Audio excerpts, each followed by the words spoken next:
তো এই আলোচনাটা যারা বিয়ে করছেন রিসেন্ট তাদের কাজে লাগবে, আর যারা করেন নাই করবেন, শীঘ্রই করবেন, এদেরও কাজে লাগবে। আর যারা মুরব্বী অনেক অভিজ্ঞতা ওনাদেরও কাজে লাগবে, ওনারা এটা শুনে নাতিনাত করতে শোনাতে পারবে, ঠিক কিনা? তাহলে কারোরই লস নাই। বিষয় কি? কথা বলে না। দম্পতি বুঝেন? বুঝেন? স্বামী আর স্ত্রী বানায় যেজন মিস্ত্রি, সে বড় আজব কারিগর ও মনরে সে বড় কঠিন কারিগর, ঠিক কিনা? পৃথিবীর প্রথম দম্পতি হচ্ছে সাইয়েদনা আদম আলাইহিস সালাম আর হাওয়া আলাইহাস সালাম। পৃথিবীর প্রথম স্বামী আদম আলাইহিস সালাম, প্রথম স্ত্রী হাওয়া আলাইহাস সালাম।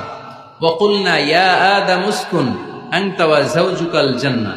আল্লাহ বললেন, আদম তুমি আর তোমার জোড়া বা তোমার স্ত্রী দুজনে মিলে জান্নাতে থাকো। তাহলে ওনারা ছিলেন স্বামী আর স্ত্রী, ঠিক কিনা? তাহলে এই দাম্পত্য সম্পর্কটা এটা জান্নাতি সম্পর্ক।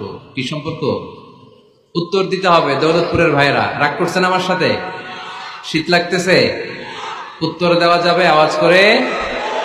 হ্যাঁ, আওয়াজ করে উত্তর দিবেন, মুখে তালা মেরে বসে থাকা যাবে না। তাহলে পৃথিবীর প্রথম স্বামীর নাম কি? আদম আলাইহিস সালাম। পৃথিবীর প্রথম স্ত্রী হাওয়া আলাইহাস সালাম। এই দাম্পত্য সম্পর্কটা বড় মধুর, বড় গভীর, বড্ড ভালোবাসার, ঠিক কিনা? স্বামী আর স্ত্রী, স্বামী আর স্ত্রী, এই সম্পর্কটাকে আল্লাহ তাআলা কোরআনে পোশাকের সাথে তুলনা করেছেন। কিসের সাথে? পোশাক। আরবিতে বলে লিবাস। আরবিতে কি বলে? লিবাস। আল্লাহ বলেছেন, ও নারীরা তোমরা পুরুষদের জন্য পোশাক, আর ও পুরুষেরা তোমরা নারীদের জন্য পোশাক। পড়েন সুবহানাল্লাহ। পোশাকের বেসিকলি তিনটা কাজ। কয়টা? কেউ কথা কয় না, আরো জোরে বলেন কয়টা? এখন আওয়াজ আসলো কোথেকে? আওয়াজ করে উত্তর দিবেন, চিল্লায় বলেন পোশাকের কাজ কয়টা? এভাবে শেষ পর্যন্ত খোঁচায় যেন সাউন্ড বের করা না লাগে, স্বপ্রণোদিত ভাবে উত্তর করবেন, ক্লাসের মতো হোক। তিনটা কাজ। এক নম্বর কাজ হচ্ছে পোশাক ইজ্জতের আবরু, লজ্জাস্থান ঢেকে রাখে, ঠিক কিনা?